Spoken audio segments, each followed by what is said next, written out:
ये बात उन दिनों की है जब बुद्ध मरवन में अपना समय व्यतीत कर रहे थे। इस समय तक बुद्ध की प्रसिद्धि दूर दूर तक फैल चुकी थी। बहुत दूर दूर से लोग अपनी चिंताओं और परेशानियों का समाधान खोजने के लिए पास आते थे। ऐसे ही एक दिन जब बुद्ध मरवन में अपने शिष्यों को प्रवचन दे रहे थे तो एक अधेड़ उम्र का व्यक्ति अपने 20-21 वर्ष पुत्र को अपने साथ लिए बुद्ध की तरफ चला आ रहा था। जब यह प्रवचन स्थल के पास पहुंच गए तो एक नजर उन पर डाली और इशारे से बैठने के लिए कहा। जब प्रवचन समाप्त हो गया और सभी लोग वहां से चले गए तो बुद्ध ने उस व्यक्ति को अपने पास बुलाया और बैठने के लिए कहा। वहां चारों तरफ हरियाली छाई हुई थी, मौसम बहुत सुहाना था और तरह तरह के पक्षियों की आवाजें गूंज रही थीं। ऐसा नजारा देखकर उस व्यक्ति को अंदर से असीम शांति महसूस हो रही थी।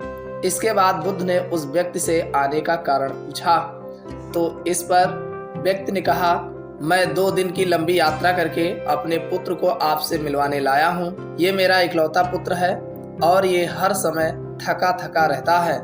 ऐसा लगता है जैसे इसके अंदर कोई जान ही नहीं है, कोई प्राणी नहीं है। इसका स्वभाव भी काफी चिड़चिड़ा हो गया है। अगर हम इससे कुछ भी कहते हैं तो यह हमारी छोटी छोटी बातों पर गुस्सा हो जाता है। इसके देखने की क्षमता भी उम्र से पहले ही कमजोर हो गई है और इसके बाल भी सफेद पड़ने लगे हैं। इतनी कम उम्र में इतनी बड़ी उम्र का लगना मुझे तो कुछ समझ नहीं आ रहा। इसके साथ क्या हो रहा है? तथागत, मैं अपने पुत्र के स्वास्थ्य को लेकर बहुत चिंतित हूँ। जब मैं अपने पुत्र को वैद्य जी के पास लेकर गया तो उन्होंने कुछ औषधि दी और कहा, अपने पुत्र को तनाव कम लेने के लिए कहो। वो अपने दिमाग में बहुत अधिक तनाव लेता है, इसलिए उसकी ऐसी हालत हो गई है। लेकिन मुझे उनके बहुत समझाने के बाद भी तनाव का मतलब समझ नहीं आया। मुझे नहीं पता कि तनाव होता क्या है, यह किन कारणों से आता है और उसे कैसे अपने पुत्र के दिमाग से निकालूं। लेकिन मुझे सबसे पहले तो ये समझना है कि तनाव होता क्या है। इसलिए तथागत, मैं आपके पास आया हूँ। कृपया आप मेरी समस्या का समाधान कीजिए। यह सुन बुद्ध उसके पुत्र को बड़े ध्यान से देखते हैं, उसके चेहरे को देखते हैं, उसकी आंखों को देखते हैं और फिर उसके हाथों की नब्ज को भी देखते हैं।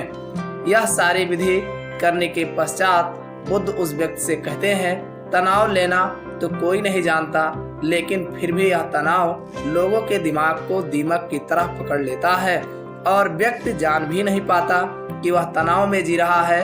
लेकिन अगर व्यक्ति तनाव के कारणों को अच्छे से समझ लेता है और तनाव के बारे में कोई ऐसा पैमाना बना लेता है जिससे वह जान सके कि वह कितने तनाव में है, तो वह इस समस्या का समाधान भी खोज सकता है। सबसे पहले तो तुम ये समझो कि तनाव होता क्या है। जब भी कोई व्यक्ति कोई काम कर रहा होता है लेकिन उसका मन कहीं दूर भटक रहा होता है, कल्पनाओं में होता है, तो उसके शरीर और मन के बीच एक दूरी पैदा हो जाती है। यह दूरी जितनी अधिक होगी, व्यक्ति उतना ही ज्यादा बेहोशी की अवस्था में होता है और शरीर व मन के बीच की इसी दूरी, इसी खिंचाव को तनाव कहा जाता है। आखिर कोई पसंदीदा खेल खेलने के बाद व्यक्ति चुस्ती और प्रसन्नता से क्यों भर जाता है, जबकि उसने तो अपने शरीर को थकाया है। लेकिन समझने वाली बात यह है कि खेलते समय मन और शरीर एक साथ पूरी तरह से उस खेल में केंद्रित होते हैं, जिससे शरीर और मन के बीच दूरी पैदा नहीं होती और कोई तनाव पैदा नहीं होता। और अगर दिमाग में कोई तनाव था भी तो वह भी दूर हो जाता है। लेकिन इसके विपरीत जब हम कोई ऐसा काम करते हैं जो हमें पसंद नहीं है तो हमारा सासुर तो उस काम को कर रहा होता है, लेकिन हमारा मन कहीं दूर कल्पनाओं में भटक रहा होता है, जिससे शरीर और मन के बीच एक दूरी पैदा हो गई और तनाव ने जन्म ले लिया। इसलिए व्यक्ति को एक समय पर सिर्फ एक ही काम करना चाहिए और अपने तन और मन की सारी शक्ति उसी एक काम पर लगा देनी चाहिए, जिससे व्यक्ति के अंदर तनाव पैदा ही ना हो। इसके बाद बुद्ध ने कहा, तनाव पैदा होने के मुख्य 8 कारण होते हैं और जिसने इन कारणों को समझ लिया वो जीवन भर तनाव मुक्त रहता है। मुख्य कारणों में सबसे पहला कारण है अति महत्वाकांक्षी होना। महत्वाकांक्षी होना अच्छी बात है, लेकिन क्या कभी आपने इस बात पर ध्यान दिया है कि इंसान के लक्ष्य कभी पूरे ही नहीं होते। उसका एक लक्ष्य पूरा हुआ नहीं कि वह दूसरे की तरफ भागने लगता है, दूसरा पूरा हुआ तो तीसरे की तरफ, और इस तरीके से वो अपने लक्ष्य को पाने के लिए जिंदगी भर गोल गोल घूमता रहता है। इसलिए जो व्यक्ति अति महत्वाकांक्षी होता है, जिसने बड़े बड़े लक्ष्य बनाए होते हैं, वह वर्तमान में कभी रह नहीं पाता। उसका मन सदैव भविष्य की योजनाएं बनाने में ही व्यस्त रहता है। उसका शरीर जो वर्तमान में रहता है लेकिन भविष्य में ही रहता है, जिससे मन और शरीर के बीच दूरी पैदा हो जाती है और वह तनाव भरी जिंदगी जीने लगता है। बुद्ध के मुंह से यह बात सुन उस लड़के ने कहा, बुद्ध, तो फिर इसका मतलब है कि हमें लक्ष्य नहीं बनाना चाहिए, क्योंकि लक्ष्य बनाना भी तो महत्वाकांक्षी ही है।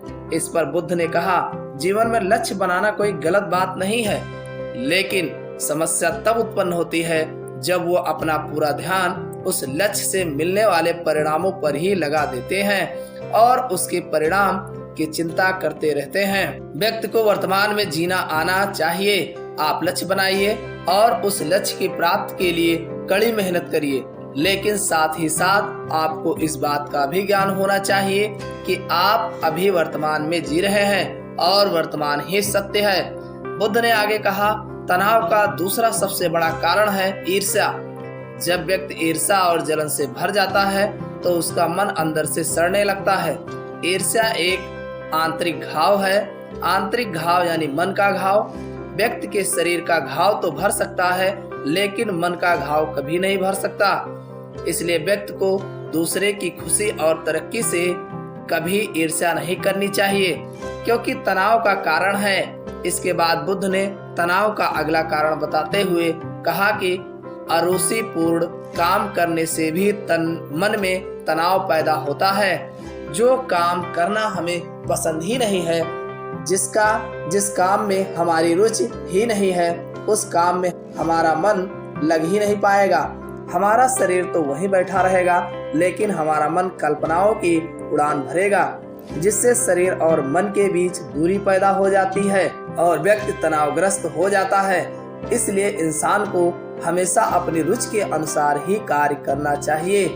अगर व्यक्ति ने ये पता कर लिया कि उसे कौन सा काम करना पसंद है और वो उसी काम को अपने जीवन का लक्ष्य बना लेता है, तो फिर वो काम उसके लिए काम नहीं बल्कि खेल बन जाता है। फिर बुद्ध ने कहा, तनाव का चौथा कारण होता है किसी दूसरे से अच्छा रखना।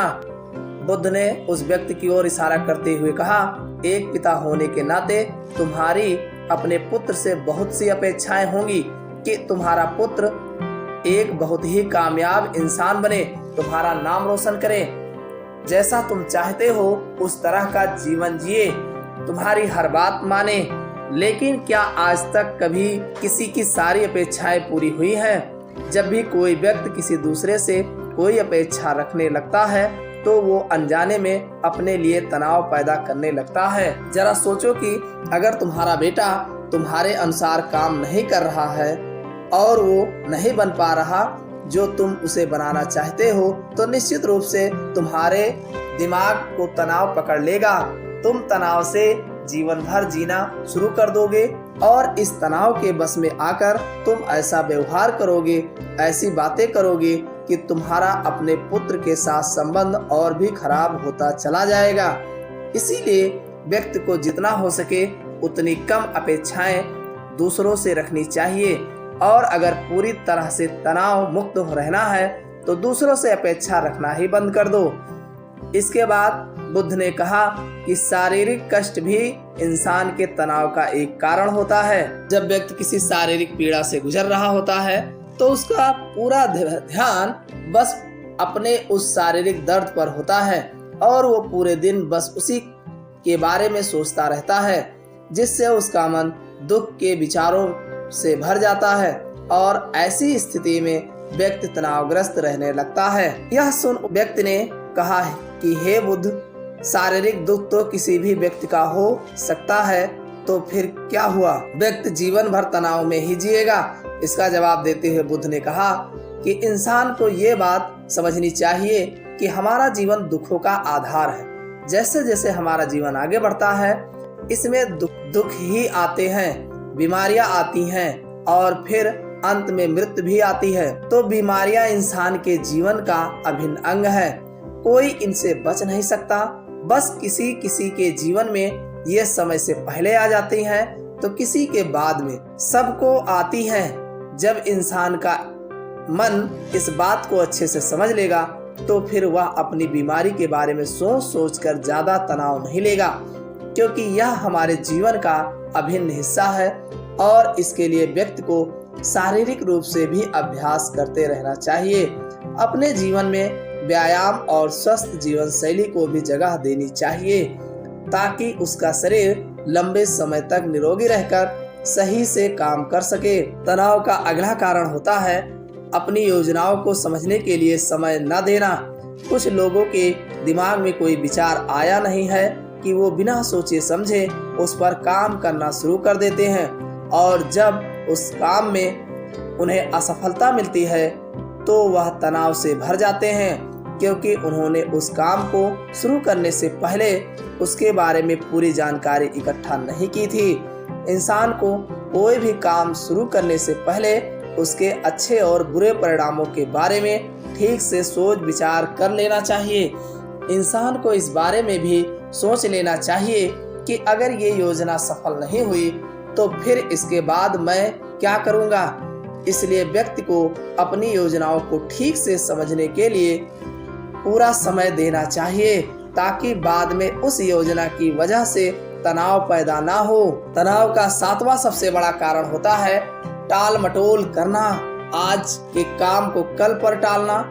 आप लोगों ने ये कहावत तो सुनी होगी कि आलसी इंसान के शरीर का सबसे बड़ा शत्रु है।